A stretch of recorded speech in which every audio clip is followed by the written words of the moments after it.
ini harusnya bisa.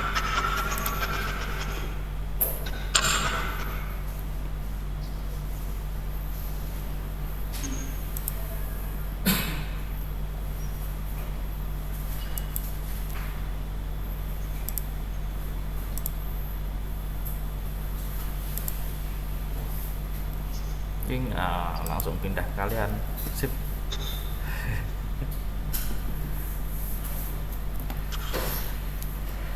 Satu, dua, tiga, empat, lima, enam, tujuh.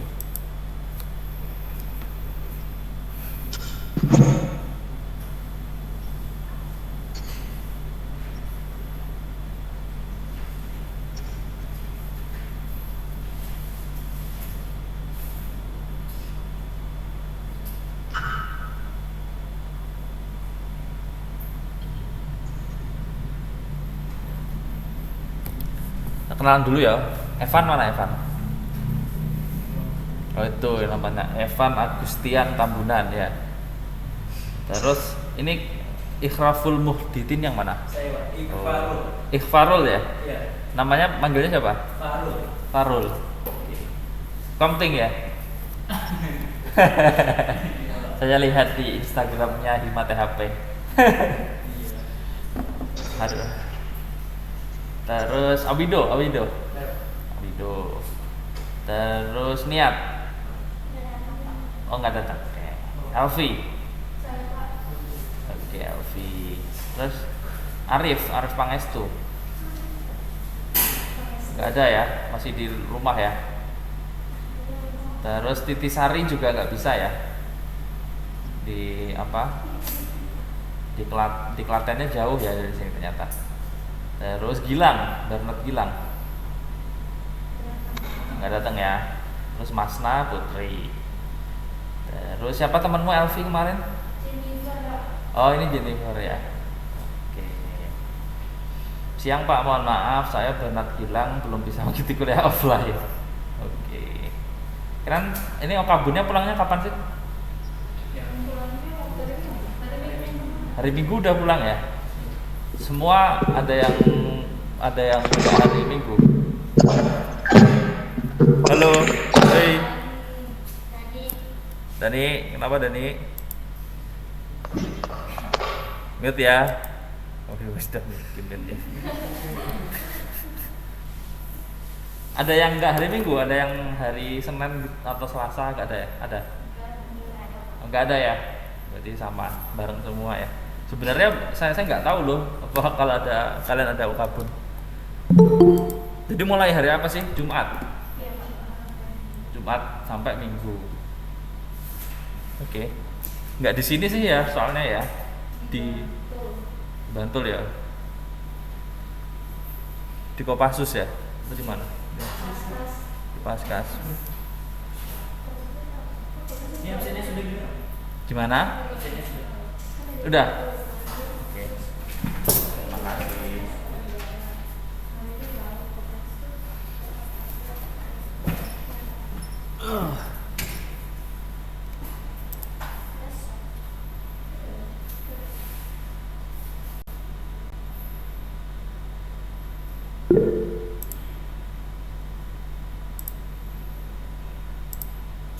Seperti biasa presensi di link ya. Oke. Kita mulai 2 menit lagi ya. Biar pas 13, 14, 15. Cek dulu.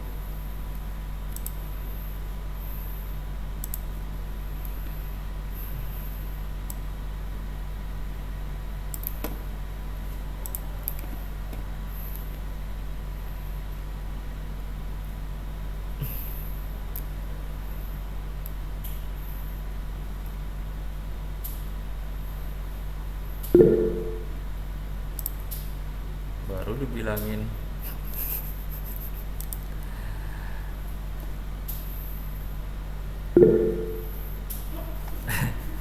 Halo, presensinya di link ya, di link Google Form. Tolong belajar menyimak ya.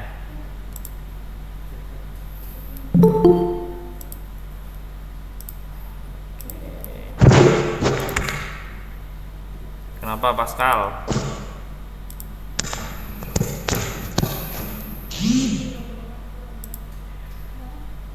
Ya Pascal, kenapa kamu mau raise hand?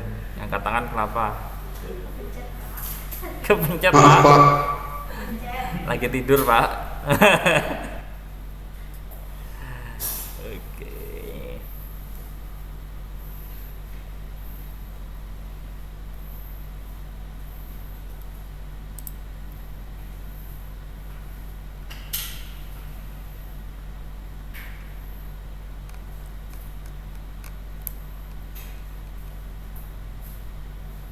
Ini pertemuan ke 4 ya? 4.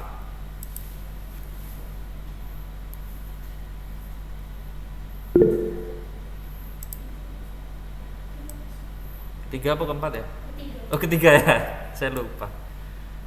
Pertama itu yang di sana ya, kedua yang kemarin di sini. Oh ini ketiga, bener-bener. Sorry. Ketiga. Berarti ya minggu depan aja wes berarti ininya apa tugasnya. Apa ya tugasnya ya? Saya belum kepikiran tugasnya apa. Jalan-jalan ke supermarket aja gimana kalian tugasnya? Yang penting nggak wifi aja Pak. Hah?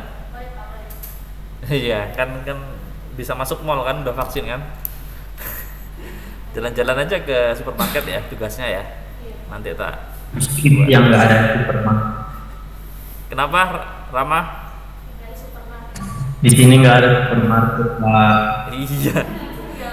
Ya adanya apa? Toko. Ya, Pasar. wes. Toko. Ya udah ke toko aja nggak apa-apa.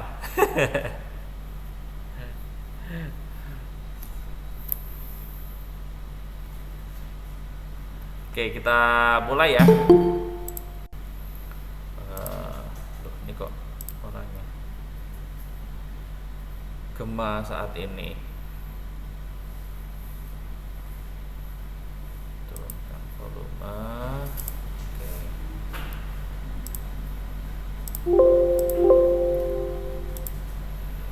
Oke kita mulai ya. Sebelum kita mulai kuliahnya, kita berdoa terlebih dahulu menurut agama dan kepercayaan masing-masing agar semoga apa yang kita pelajari hari ini bisa bermanfaat untuk kita ya. Berdoa dipersilahkan.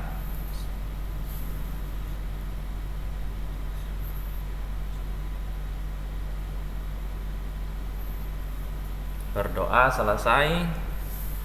Oke, assalamualaikum warahmatullahi wabarakatuh. Selamat siang semuanya. Waalaikumsalam. Siang Pak. Siang Pak. Selamat siang Pak. Baik yang online maupun yang offline, semoga sehat-sehat selalu ya. Amin. Amin. Amin. Amin. Gimana habis okabun capek? Lumayan Pak. Lumayan Pak. Terus kata senior kalian gimana? Belum ikut Pak. Itu masih mendingan deh. Pasti Pak itu ada kayak gitu Pak. Oke. Ya semoga ini ya berkesan ya buat kalian ya okabunnya ya. Masih ada berapa lagi sih kalian okabunnya? 4 gelombang Pak. Ada, ah? 4 gelombang. Ini yang gelombang ke? 1. Berarti masih ada 4 lagi. Berarti 5 total. Wow. Oke, semangat lah ya.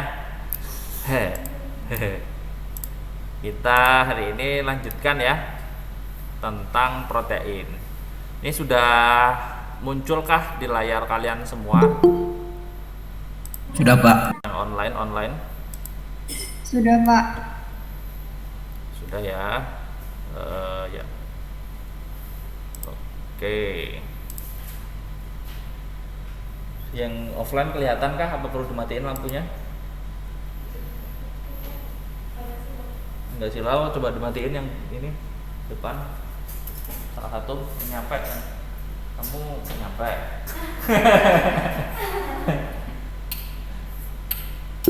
Oke. Oke, ini kayak kelihatan. Presensinya di ini ya, di apa? Link Google Form ya.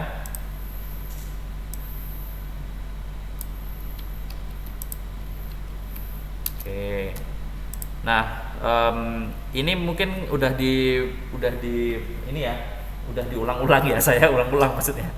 Waktu kalian biokimia, waktu kalian belajar sifat kimia sudah diulang-ulang tentang definisi dari protein, yakni adalah protos atau yang utama atau yang paling utama. Kenapa Pak yang paling utama? Ayo, ada yang masih ingat nggak? Protein, karena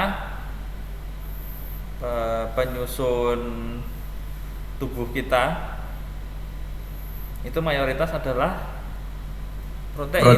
Protein Pak. Contoh apa? Darah ya. Ada yang namanya hemoglobin. Itu juga protein. Terus kulit ya, tulang, rambut. Itu semua kan juga dari protein. Yang paling kecil apa misalkan molekulnya, enzim itu juga dari protein ya.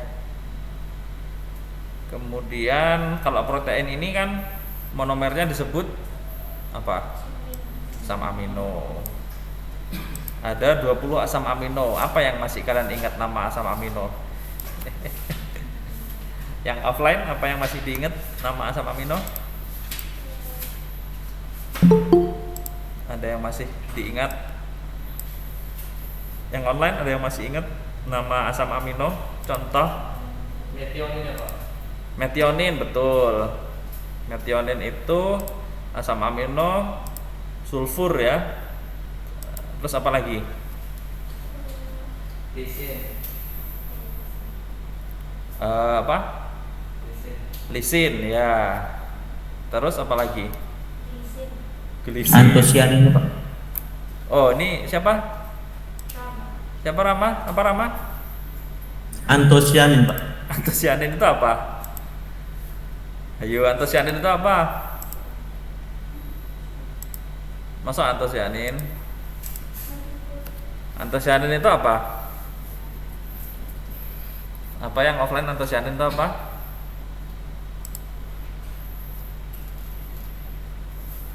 Antosianin itu antioksidan, warna. senyawa fenol atau pigmen. Itu antosianin ya, pigmen, pewarna alami ya, bukan asam amino. Nah, sel itu punya kemampuan yang beda-beda untuk memproduksi hasil dari protein. Jadi kombinasinya bisa banyak nih, dari 20 asam amino itu dengan urutan yang beda-beda menghasilkan protein penyusun beda-beda. Ya, ada yang bisa jadi enzim, ada yang bisa jadi hormon, ada yang dari tadi jadi hemoglobin ya, ada yang jadi antibody, antigen antibody itu ya, itu kan protein semua. Terus ya macam-macam. Kalau manusia kan kuku misalkan, kalau laba-laba bisa spesifik jaring laba-laba gitu. Nah, ini juga mengulang ya, ada 3 fungsi protein. Contoh untuk katalisis yaitu enzim. Apa contoh enzim yang masih kalian ingat? Contoh enzim: amilase, lipase. Oke. Terus transportasi ini untuk mengangkut ya. Contohnya adalah hemoglobin, yaitu untuk mengangkut apa? Ini yang saya garis tebal ini apa? Untuk mengangkut oksigen di dalam darah. Jadi untuk mengedarkan oksigen itu darah membutuhkan protein yaitu hemoglobin. Ya. Terus untuk transfer informasi, untuk menyampaikan perintah. Nah, ini adalah yang kita bahas kemarin nih, yaitu tentang insulin. Ya, jadi perintahnya agar gula atau atau glukosa ya yang ada di dalam darah itu agar diangkut ke sel itu berasal dari perintahnya insulin atau hormon insulin sebagai pentransfer informasi ini.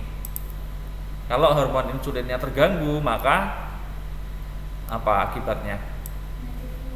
Perintahnya ngaco ya, udah tinggi tapi nggak dibawa-bawa oleh sel, nggak dibawa masuk ke sel, akhirnya diabetes itu karena gangguan penyampaian perintah ini oleh si insulin ini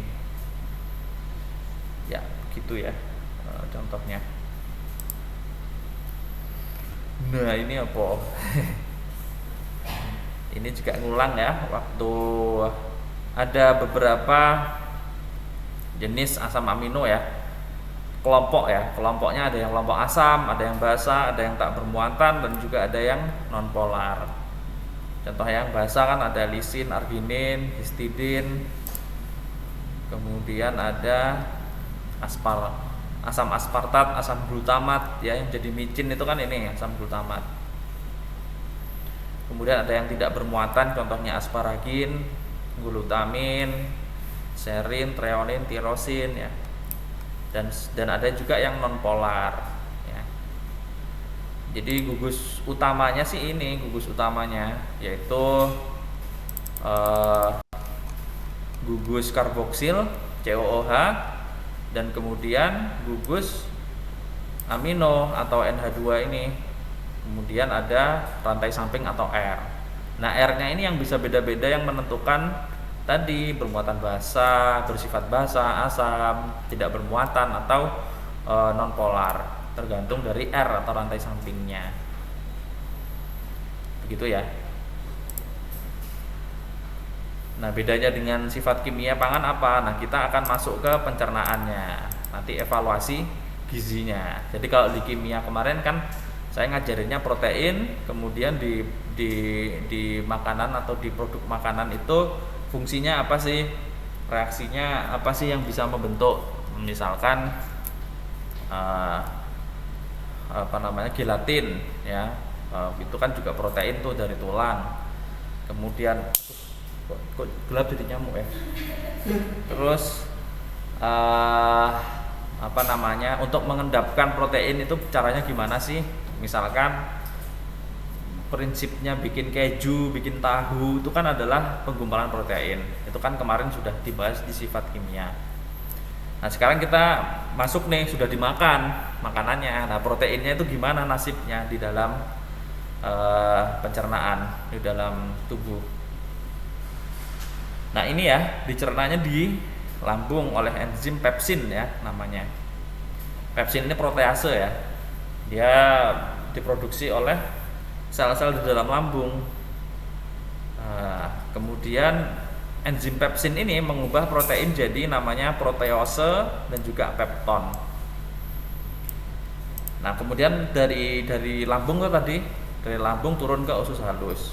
Nah, di usus halus juga ada enzim lain namanya tripsin dan juga kimotripsin.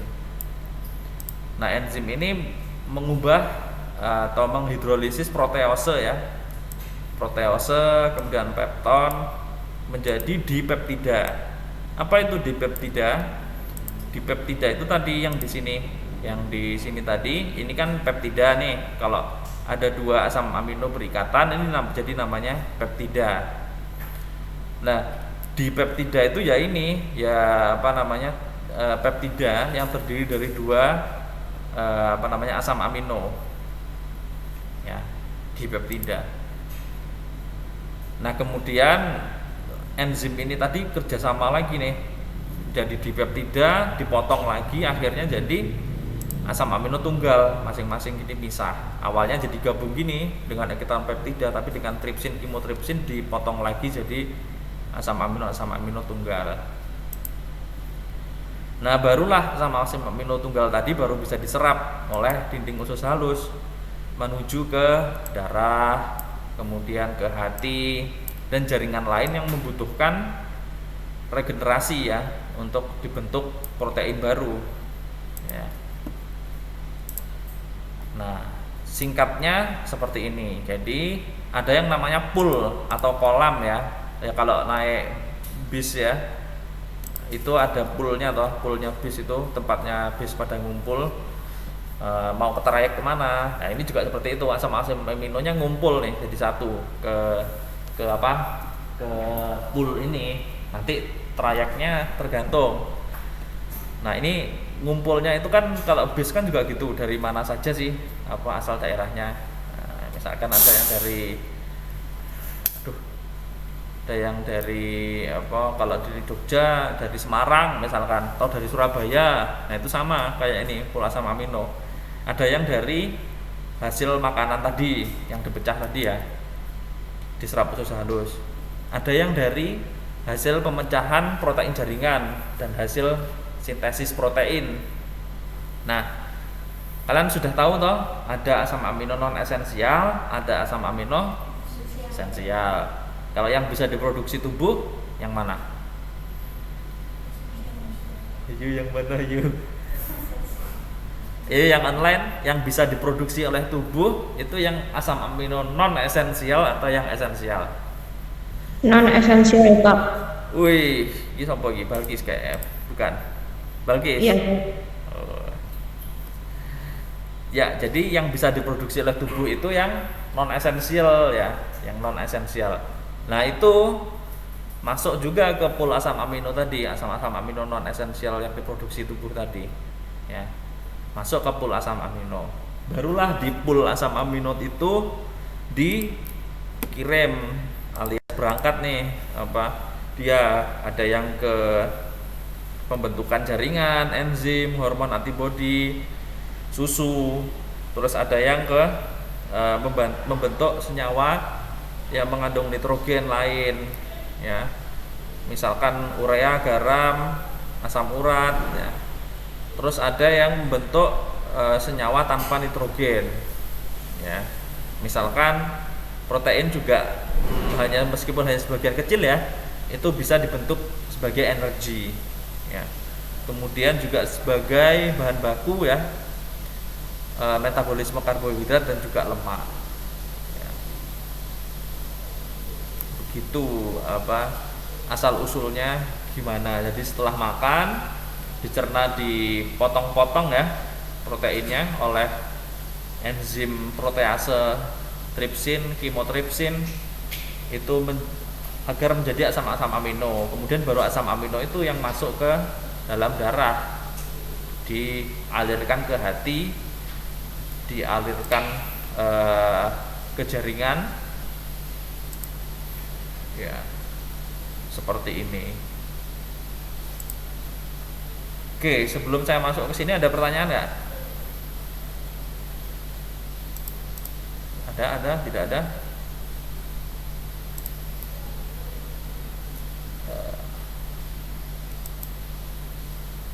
Oke, kalau tidak ada. Nggak ada kayaknya Pak. Oke, kalau nggak ada kita masuk ke nilai gizi protein. Sudah praktikum ini ya, skor kimia ya, menghitung skor kimia, skor asam amino. Udah belum? Udah ya. Oke, nah nanti kalau ada yang kurang jelas bisa ditanyakan di sini ya. Jadi nilai gizi itu adalah menghitung ya, kita mengukur kemampuan suatu protein yang utuh tadi ya, untuk bisa dimanfaatkan tubuh sebagai sumber nitrogen. Ciri khasnya protein kan di nitrogen ini. Nanti kalau mengukur kadar protein, kalian belajar di analisa pangan juga mengukurnya adalah kadar N-nya atau nitrogennya. Nah, jadi nilai gizi protein itu mengukur itu. Nah, yang mempengaruhi apa? Yang pertama adalah daya cernanya, ya. Apakah dia mudah dicerna atau tidak mudah dicerna? Tempe sama kedelai itu daya cernanya lebih tinggi tempe. Kenapa? Karena dia sudah difermentasi, sudah dibantu nih sama si Rhizopus oryzae untuk jadi protein yang lebih kecil ukurannya, ya. Misalnya ukurannya segini, dia lebih kecil lagi. Nah, kalau lebih kecil kan berarti daya cernanya lebih mudah untuk si tadi loh, enzim tadi mencernanya kan lebih mudah, enzim memotong-motongnya. Nah, kemudian yang kedua adalah kandungan asam amino esensialnya. Nah, ini yang diukur oleh skor kimia tadi ya, asam-asam amino esensialnya atau yang tidak diperoleh dari tubuh atau yang harus dipenuhi dari makanan. Itu yang mempengaruhi dari nilai gizi protein. Nah, protein hewani itu kecuali gelatin ya, yang dari tulang itu, dari tulang rawan sapi, babi, kambing itu mempunyai nilai gizi tinggi ya pada umumnya, karena asam amino esensialnya lengkap di sana. Yang paling lengkap adalah telur ya, yang paling lengkap telur ayam. Nah, sedangkan di nabati, contoh kedelai itu kekurangan atau pasti kekurangan ya, paling tidak 1 atau 2 asam amino esensialnya, sehingga harus makan protein hewani ya supaya tidak kekurangan asam amino esensial. Oke, paham ya? Ingat ya, asam amino esensial itu yang tidak bisa diproduksi oleh tubuh, yang harus dipenuhi dari makanan. Nah, ini baru aja tak jelasin. Nah, jadi asam amino ini yang esensial tidak dapat disintesis atau dibuat oleh tubuh, harus diperoleh dari luar tubuh. Contohnya makanan. Nah, asam amino esensial ini ada lisin, ada leusin, ada isoleusin, ada valin, ada treonin, fenilalanin atau fenilalanin, ada metionin tadi yang disebutkan siapa tadi, ada triptofan ya. Totalnya ada 8. Nah, khusus untuk anak-anak itu ada 2, yakni histidin dan arginin, karena metabolismenya belum mampu untuk mensintesis atau membuat 2 asam amino ini. Belum mampunya sampai umur berapa saya kurang tahu ya, mungkin remaja kali ya. Nah, kemudian daya cerna. Nah, daya cerna sesuai dengan yang saya tadi sampaikan. Di sini kita ambil ya lebih apa namanya? Lebih terstruktur lagi, yakni adalah perbandingan. Jadi di sini ada asam amino yang bisa diserap, kemudian di sini ada jumlah protein yang dimakan atau dikonsumsi. Nah, perbandingannya itu adalah daya cerna. Ya. Jadi protein kan dipecah toh sama tubuh tadi dengan enzim protease, jadi asam-asam amino. Nah, asam-asam amino yang bisa diserap oleh tubuh atau usus halus itulah yang dibandingkan dengan jumlah protein yang dimakan. Berarti kalau jumlah asam aminonya apa namanya yang bisa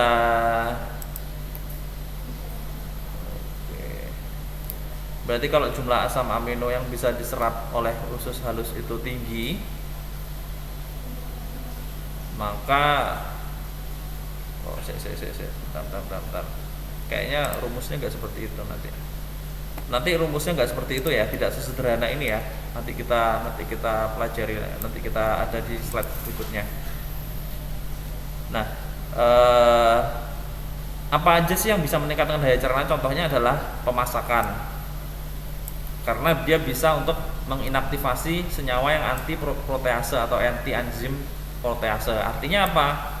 Kalau ada senyawa anti protease ini akan memblok untuk enzim protease bisa mengenali si protein ya. Karena sudah diblok, maka nggak bisa kenal lagi nih sama protein, akhirnya tidak bisa dicerna proteinnya, tidak bisa dipotong ya.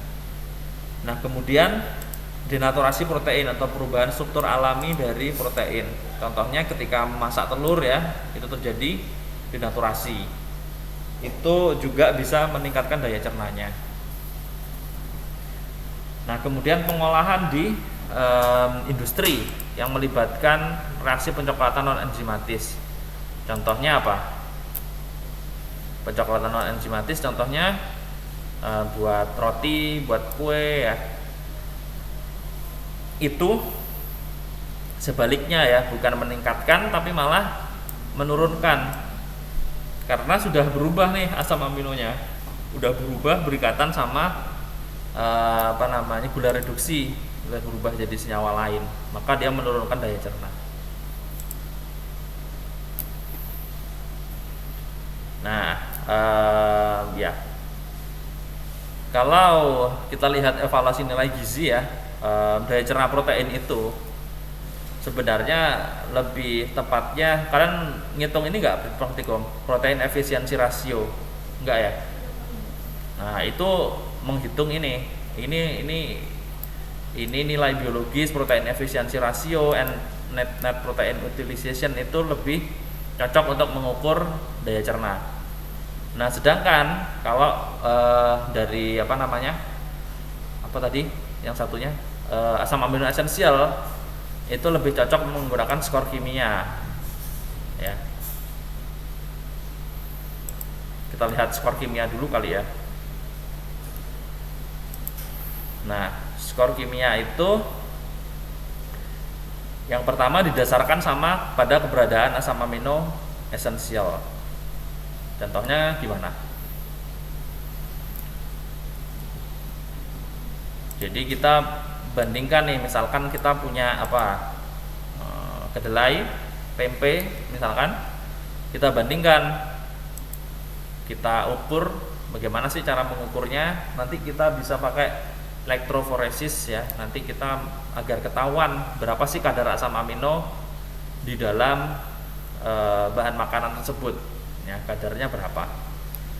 Nah, kemudian nanti dibandingkan dengan asam amino esensial pada protein standar.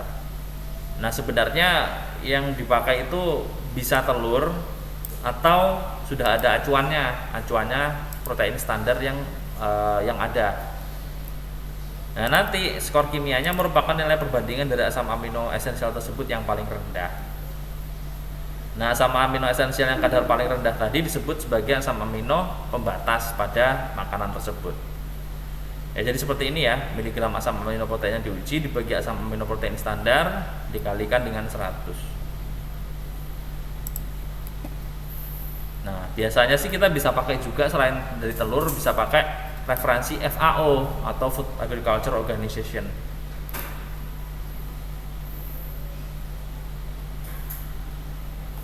Nah, di sini ada asam amino esensial, ada ILE. Apa ini ILE? Isoleucin ya. Leu ini apa? Leucin. LYS apa? Lisin. Oke, ini kenapa kameranya mati sendiri? MET plus CYS ini apa? Methionine plus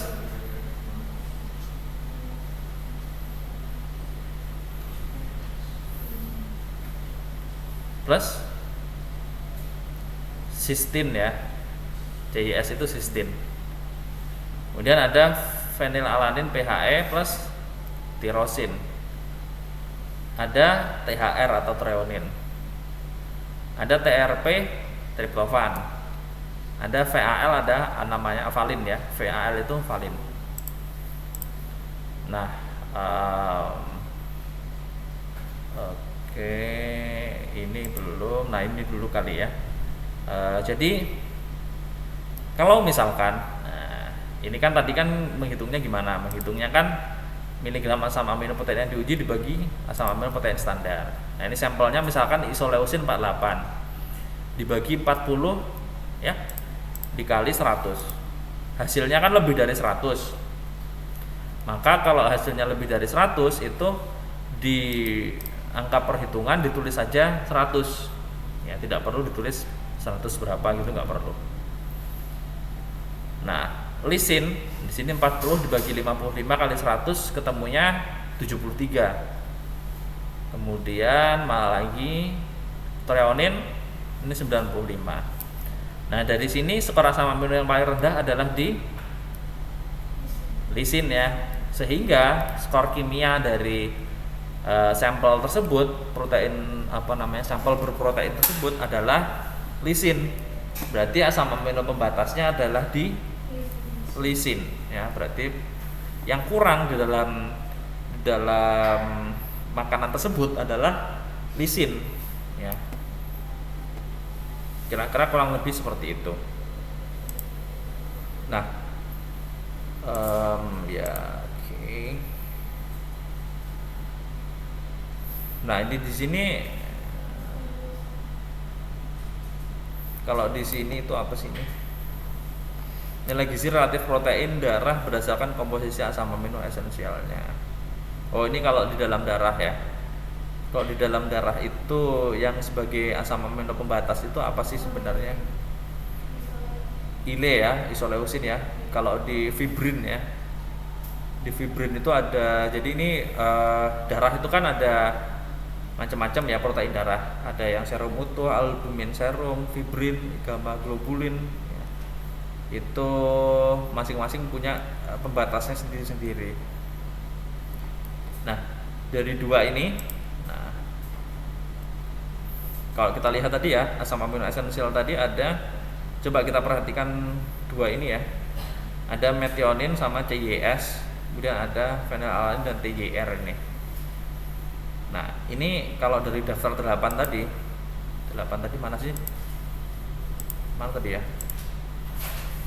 Di atas kali ya. Ini mana sih tadi? Nah, ini ya. Metionin adalah asam amino esensial. CYS atau cysteine, apakah dia termasuk asam amino esensial? Enggak ya, tidak ya. Nah, lalu kenapa kok di sini cysteine ditulis plus metionin? Artinya jumlahnya enggak sendiri metionin aja gitu, tapi cysteine juga masuk ke sini. Kira-kira kenapa?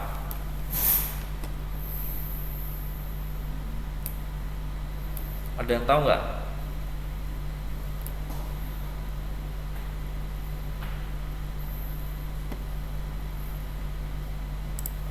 Mana ya? Nah, ini cysteine ya, tulisannya gini ya, SISTIN, cysteine plus metionin.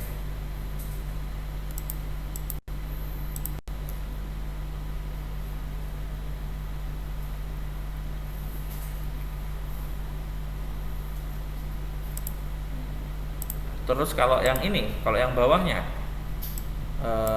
phenylalanin plus tirosin.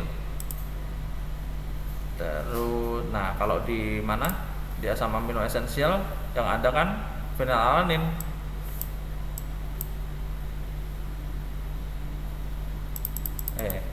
Tirosin ada nggak? Nggak ada. Kenapa kira-kira? Ada yang tahu?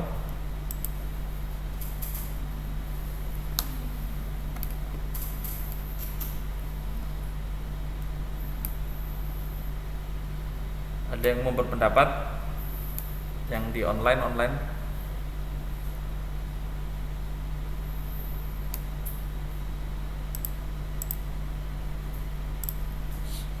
Saya kasih ini satu aja ya, yang metionin plus cysteine ya.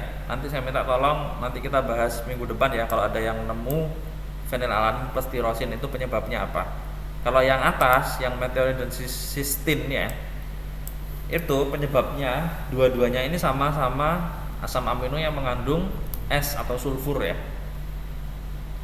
Nah, cysteine ini bisa diperoleh kalau, nah cysteine ini kan sebenarnya dia non esensial, artinya dia bisa dibuat oleh tubuh ya. Bisa diperoleh asalkan ada sumber asam amino esensial yaitu metionin ya. Jadi sebenarnya nih saling terikat ya. Cysteine ini bisa diproduksi, dibuat oleh tubuh asalkan ada sumbernya, bahan bakunya yaitu dari metionin. Kemudian nanti dioksidasi jadilah cysteine. Ya. Oleh karena itu kalau kekurangan metionin maka otomatis akan kekurangan cysteine juga, ya toh? Karena saling terikat tuh antara metionin sama cysteine, sama-sama mengandung sulfur. Jadi di sini tidak bisa saling berdiri sendiri antara metionin sama cysteine. Makanya dia digandeng seperti ini, metionin plus cysteine. Karena kalau nggak ada metionin maka cysteine juga nggak bisa dibuat oleh tubuh, ya. Sehingga dia digandeng metionin plus cysteine. Nah, coba PR bantuan dari kalian. Nanti next week kita bahas yang kedua ini, phenylalanin sama tirosin. Apakah sama juga dia mengandung struktur yang sama antara fenilalanin dan tirosin sehingga saling bergantung atau gimana? Coba nanti yang nemu yang jawabannya masuk akal disertai referensi nggak usah kerjain tugas. Ya, beneran. Saya juga nyari, saya juga belum tahu yang kalau yang ini. nanti kita cari ya, nanti siapa yang jawabannya oke dan sama dengan jawaban saya dengan referensinya juga bagus sertai referensi ya, nanti nggak usah ngerjain tugas. Ya gitu ya, nanti kita nah terus sekarang yang daya cerna yaitu protein efisiensi rasio. Ada yang mau ditanyakan sebelum masuk ke sini? Yang online? Pak, saya mau tanya. Yuk, Balkis. Itu kan tadi protein nabati kekurangan 1 sampai 2 asam amino esensial ya, Pak?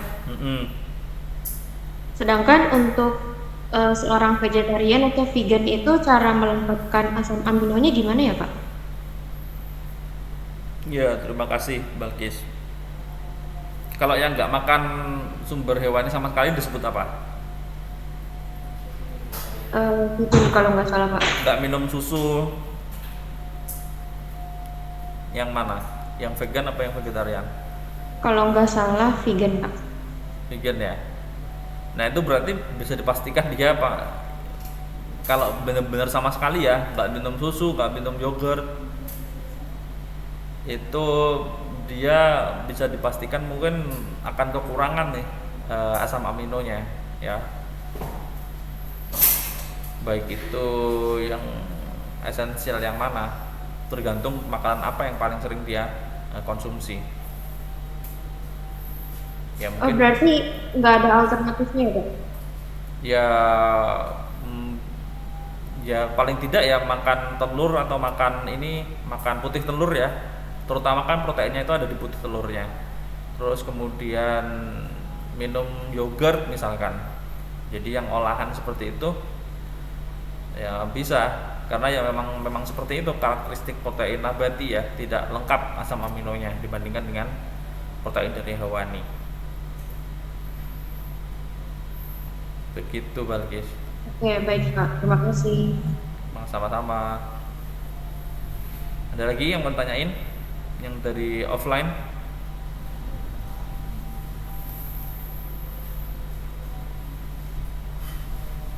Oke, kita lanjut ya ke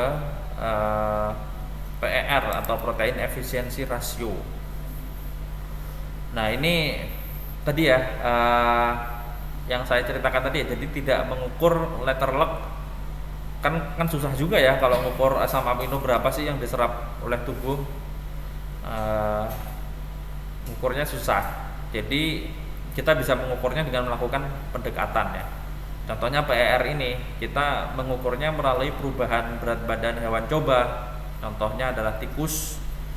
Nanti kita menggunakan berdasarkan jumlah protein yang dikonsumsi. Jadi pakannya nanti itu harus dikasih dikasih protein yang akan kita uji.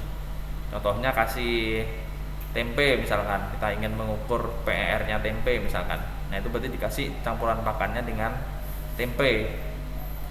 Nah nanti yang jadi syarat adalah hewan cobanya harus strain atau galurnya sama, misalkan tikus Wistar sama semua. Nah berat tikusnya itu nggak boleh melebihi 10 gram. Kemudian jumlah tikus yang digunakan bisa minimal 10 ekor atau lebih di tiap grup tikus ya. Jadi ada beberapa grup, satu grup itu diisi 10 ekor ya. Nah pengujiannya dilakukan selama 28 hari. Nah, ransum berprotein diberikan kepada hewan uji tersebut. Nanti ransum yang dimakan, ya, jadi kan sudah diukur toh ransumnya berapa gram. Nah, nanti ransum yang dimakan itu berapa, kan tinggal selisihnya aja. Ransum sisanya, ransum total dikurangi ransum sisanya. Maka nanti kan ketemu ransum yang dimakan itu berapa. Ransum itu makanannya ya, pakannya ya. Nah terus nanti selain itu kita juga ngukur berat tikusnya ya.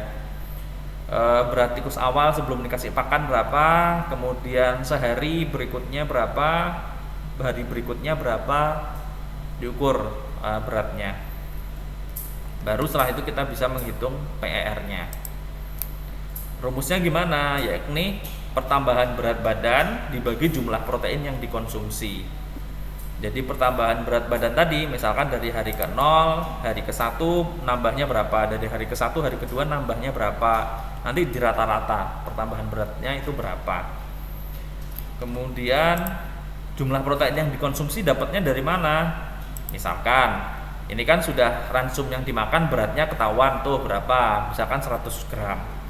Nah kadar protein di dalam ransum tersebut itu berapa sih? Itu sebelumnya harus diukur, harus dianalisis ya, kadar proteinnya dari ransum tersebut. Misalkan ketemu 2,5 miligram atau 20 miligram misalkan ya dari per 100 gram. Nanti kan tinggal mengalihkan yang dimakan berapa. Nah itu nanti akan ketemu kadar protein dari ransum yang dimakan. Ya dalam gram ya, satuannya ya harus sama, gram semua. Pertambahan berat badannya juga dibikin gram. Misalkan nambahnya berapa? 15 gram ya. Nanti di sini tulis pertambahannya 15, berapa. Terus jumlah protein yang dikonsumsi juga seperti itu. Nah, perhitungan harus dilakukan untuk tiap ekor ya. Jadi tadi misalkan satu grup ada 10, ya berarti nanti PER-nya itu ngitungnya masing-masing tikus itu, masing-masing ekor tikus tadi. Ya, tikus 1, tikus 2 ya ditandai ya. Nanti kalau mati ya berarti harus, makanya jumlahnya harus kalau bisa lebih dari 10 ya, supaya nanti jaga-jaga kalau ada yang mati pada saat pengujian. Nah, kemudian di rata-rata. Jadi satu grup, jadi kita ini mengujikan misalkan ada 5 grup katakanlah ya, 5 grup, satu grup 10 ekor, berarti ada 50 ekor. Banyak ya, rame. Terus nanti diukur masing-masing, terus satu grup itu di rata-rata nilai PER-nya dari tiap tikus itu satu grup di rata-rata. Jadi grup 1 dapat rata-rata PER berapa, grup 2 dapat rata-rata PER-nya berapa. Gitu. Nah, apabila digunakan kasein selain ANRC tersebut di atas, nilai PER yang diperoleh dari percobaan dikoreksi atau distandarisasi sebagai berikut. Nah,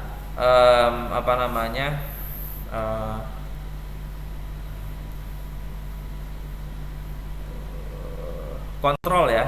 Jadi sebagai kontrol itu adalah ransum pakan atau nilai PER dari yang diberi makan ransum berprotein kasein ya. Jadi dikasih protein kasein sebagai kontrol atau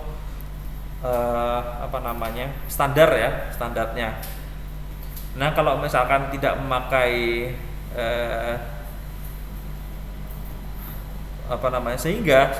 sehingga kita bisa memperoleh sampel terkoreksi sebagai berikut. Nanti nilai PER-nya yang tadi dibagi dengan kasein, PR dari grup tikus yang dikasih makan kasein tadi ya, terus kemudian dikali 2,5.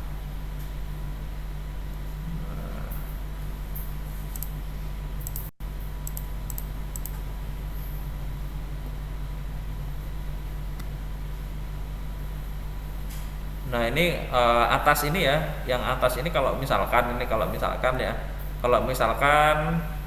kita ingin ngukur PER dari kasein, kalau sampelnya adalah kasein ya, itu seperti ini. Tapi kalau sampelnya bukan kasein ya seperti ini, yang di bawah ini yang dipakai.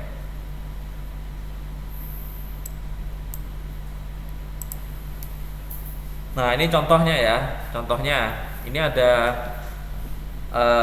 grup tikus yang dikasih makan daging kebu. Tikus makanannya daging kebu makanannya. Terus ada yang dikasih kasein,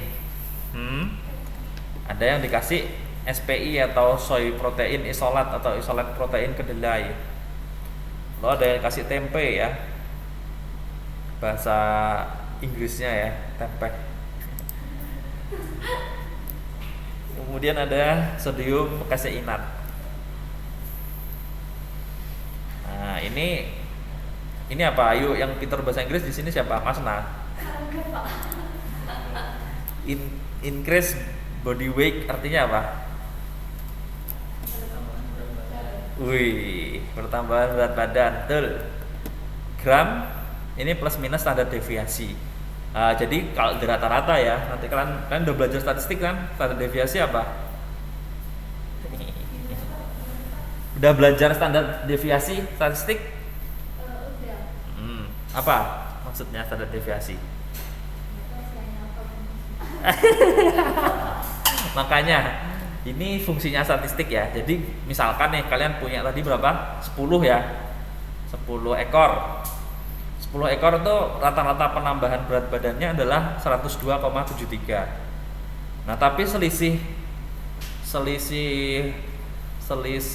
beratnya dengan selisih berat antara satu ekor dengan ratanya itu berapa sih sebenarnya? Nah, itu adalah standar deviasi itu. Jadi berapa jauh sih melencengnya nilai sesungguhnya dengan rata kelompok. Itulah yang disebut dengan standar deviasi. Ya, jadi mengukur itu berapa sih selangnya. Kalau semakin besar maka berarti ratanya itu diperoleh dari nilai yang enggak beraturan ya. Artinya ada yang nilainya tinggi banget, ada yang nilainya rendah banget. Ya, contohnya ini standar deviasinya yang paling tinggi kan di sini. Kasein ya, 23 ya.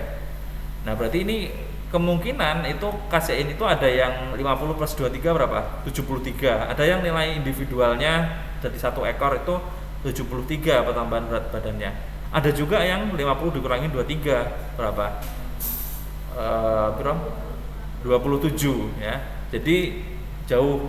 Nah, itu standar deviasi sebenarnya ngukur itu selangnya itu antara rata sama nilai individunya dari yang diperoleh.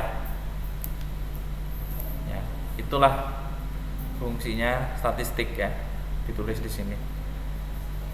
Oke, ini pertambahan berat badannya yang paling kelihatan paling tinggi dikasih makanan apa? Kasih makanan apa? Ayo yang online. Daging kebo, Pak. Woi, daging kebo, betul. Yang paling rendah kasih makanan tempe.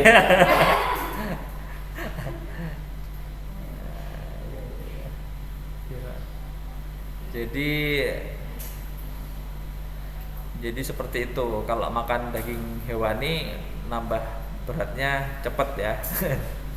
Cepat gemuk, makanya kalau kebanyakan makan daging jadi cepet gemuk. Terus total feed intake ini apa artinya?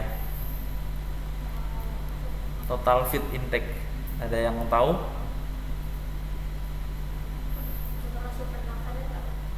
Total asupan pakan atau adalah total ransum yang dimakan ya. Total ransum atau makanan atau pakan tikus yang dimakan itu berapa sih? Berapa gram ya per tikus nah ini ngukurnya dia 28 hari ini. 28 hari ya. Nah, itu ada segini. Yang paling banyak yang paling doyan makan apa nih si tikus? Makan daging kebo ya. Paling doyan dia makan daging kebo. Yang paling nggak doyan makan tempe. Tempe paling nggak doyan. Nah, tuh ya. Terus ini tadi kadar proteinnya di dalam pakan tersebut itu berapa sih? Ini ya, persen protein in feed, artinya persen protein di dalam pakan. Nah, ini mengukurnya menggunakan metode Kjeldahl ya. Kalian belum belajar ya analisis pangan ya.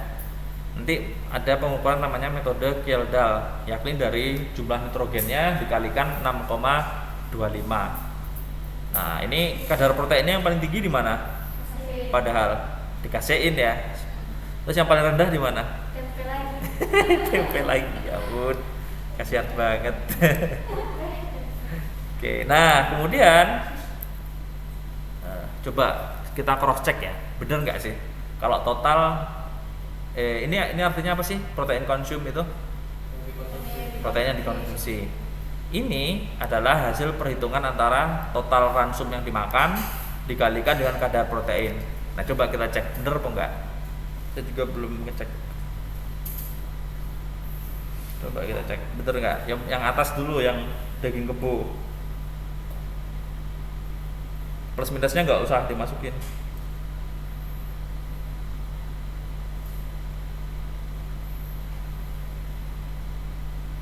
Gimana yang online ikut ngecek juga ya? Dikali.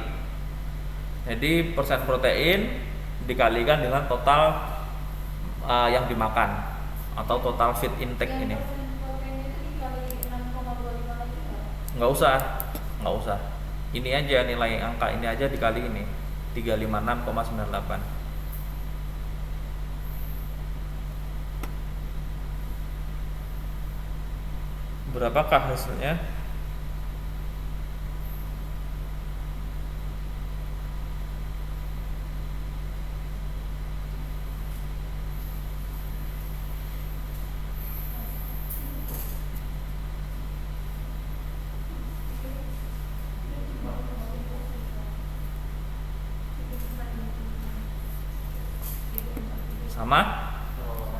Sama ya. Oke, nice. Berarti ini betul. Ya betul lah. Kalau nggak betul nggak mungkin dipublikasikan. Oke, lalu PR tadi ngitungnya gimana rumusnya? Yaitu kok ini sih? Mana sih tadi? Ini pertambahan berat badan dibagi jumlah protein yang dikonsumsi. Berarti ini dibagi ini ya, increase body weight atau pertambahan berat badan dibagi protein yang dikonsumsi.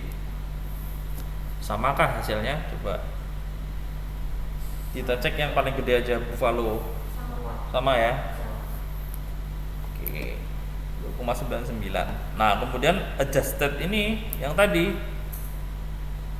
dibagi dengan kasein dikali 2,5.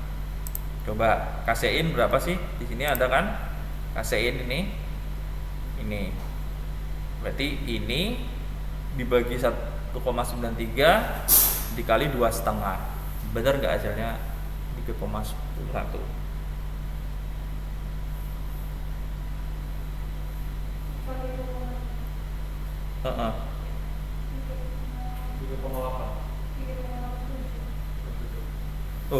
Oh beda.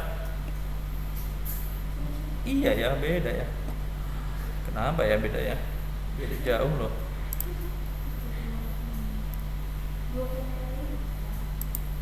2,5 benar.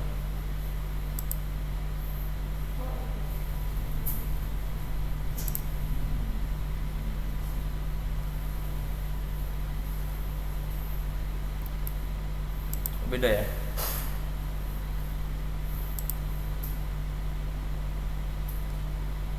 Apakah di bawah ada penjelasan? Nggak ada.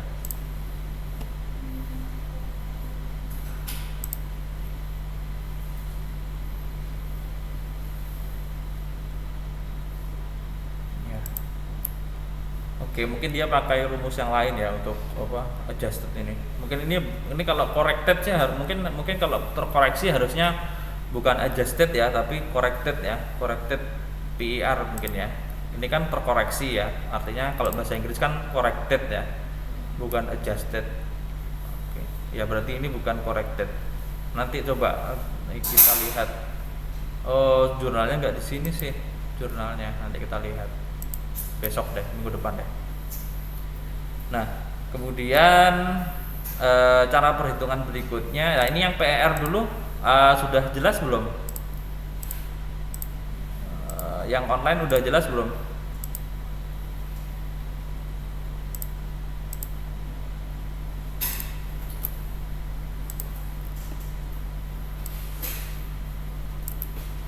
Jelas ya.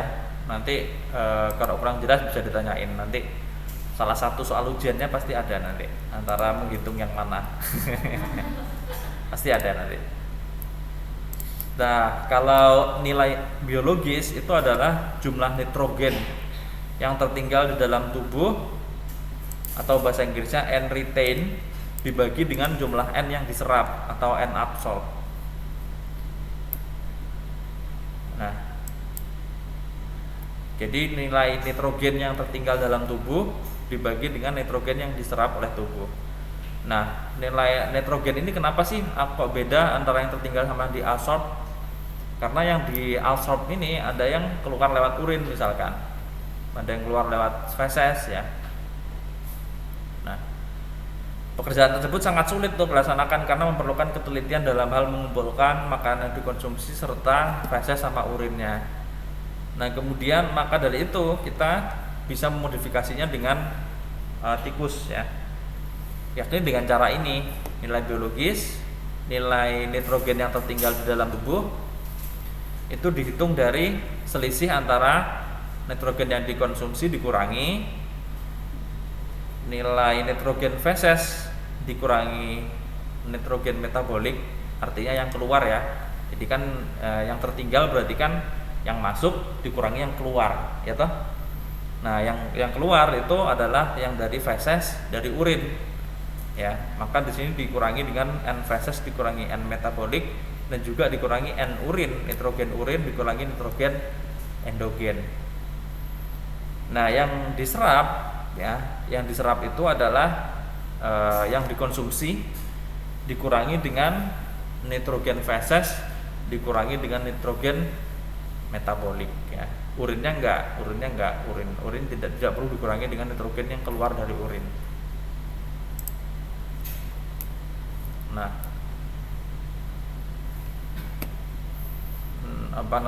dari rumus nilai biologis ini bisa dilihat kita bisa mengukur daya cerna ya, baik itu daya cerna semu maupun daya cerna sejati. Nah, kalau semu itu hanya ngurangin yang dikonsumsi dimakan, dikurangin dan nitrogen dari feses dibagi dengan nitrogen yang dikonsumsi. Kalau sejati maka ada dikurangi lagi nitrogen metabolik namanya. Nah, selain itu kita juga bisa mengukur net protein utilization, yakni antara perbandingan antara jumlah nitrogen yang tertinggal dibagi dengan jumlah nitrogen yang dikonsumsi. Jadi pembaginya cukup nitrogen yang dikonsumsi saja, tidak perlu nitrogen yang diabsorpsi ya. Rumusnya hampir mirip sama nilai biologis, tetapi pembaginya hanya nitrogen yang dikonsumsi.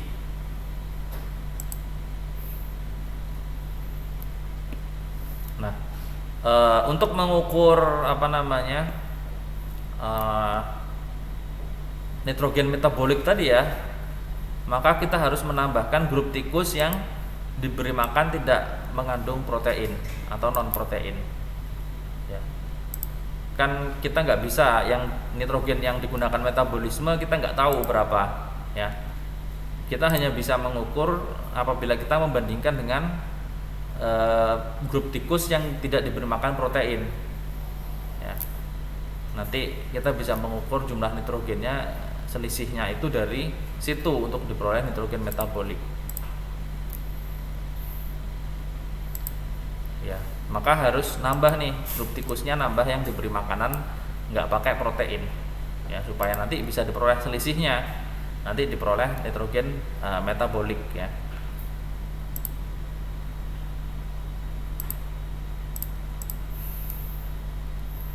Caranya gimana?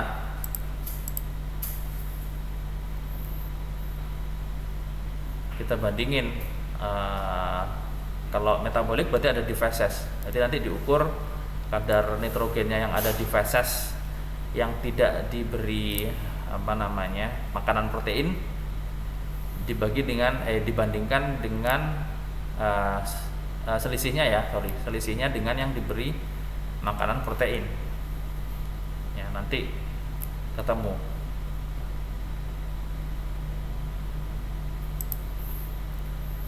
Nah,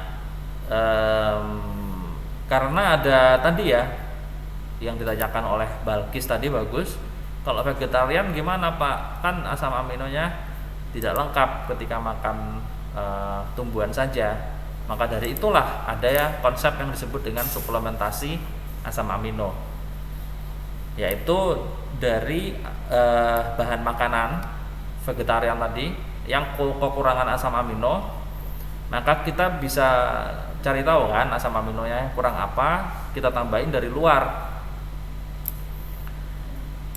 Nah, jadi kedelai punya asam amino pembatas yaitu metionin.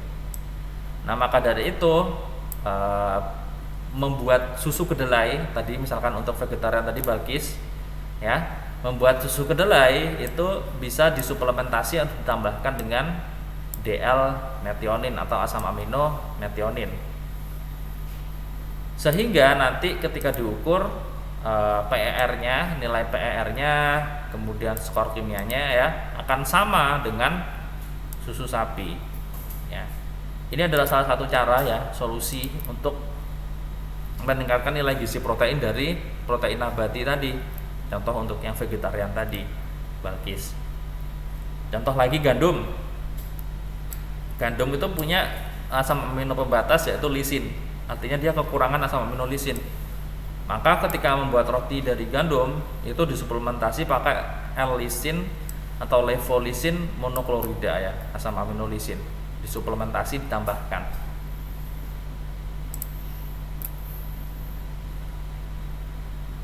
Nah, bisa juga kita menambahkan dengan protein lain atau bahan baku lain ya. Misalkan jagung ya, jagung di blend dengan kedelai supaya asam aminonya lengkap. Tepung misalkan ya. Seperti itu.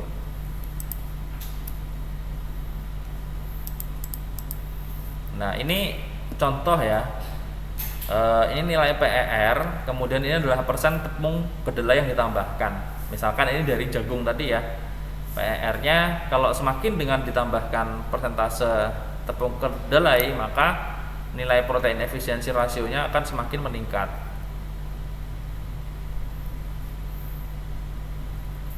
Ya, meskipun sampai tahap tertentu dia stagnan ya, tetap ya.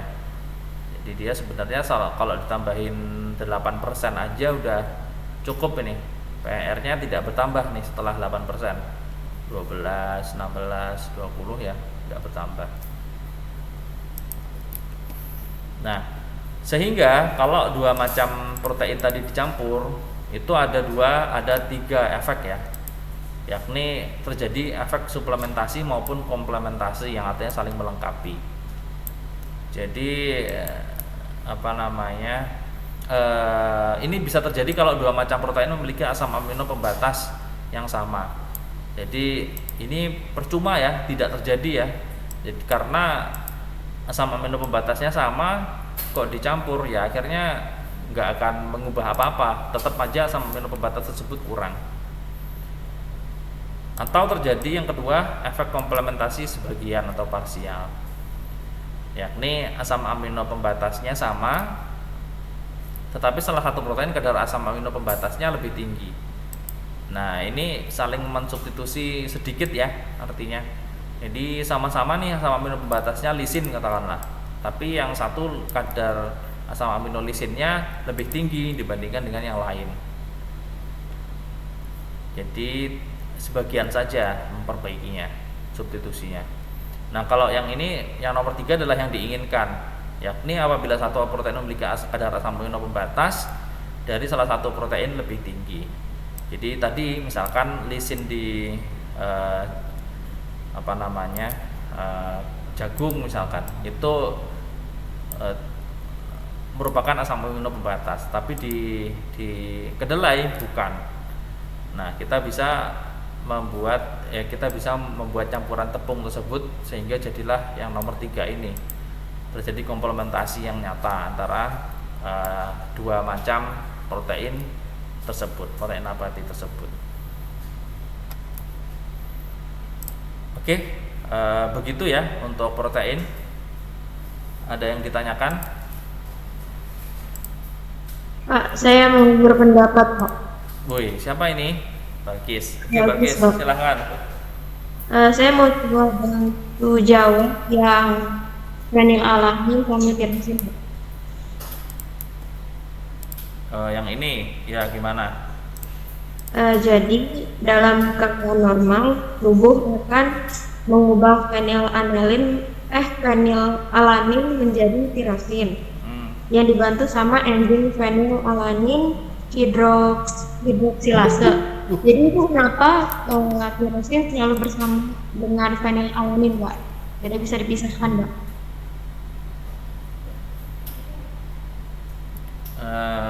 Gimana?